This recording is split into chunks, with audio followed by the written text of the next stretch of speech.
I also chose this topic. You mentioned how our childhood follows us into adulthood.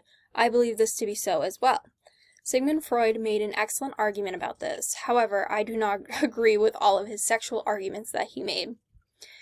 You discussed how we form relationships with other individuals, whether it be friendship or romantic, and the type of style we grow in this is going to be what we seek in relationships. I completely agree.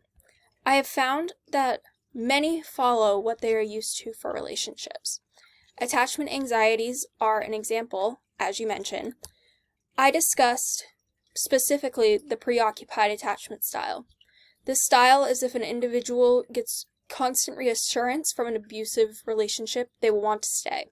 The greater the anxiety risk and attachment anxiety, the greater the risk for remaining to stay with the abusive partner.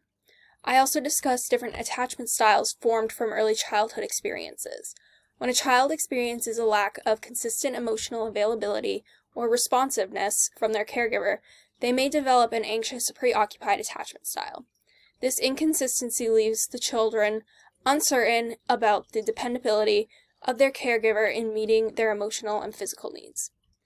Consequently, the child learns to seek constant reassurance and validation to feel secure in their relationships.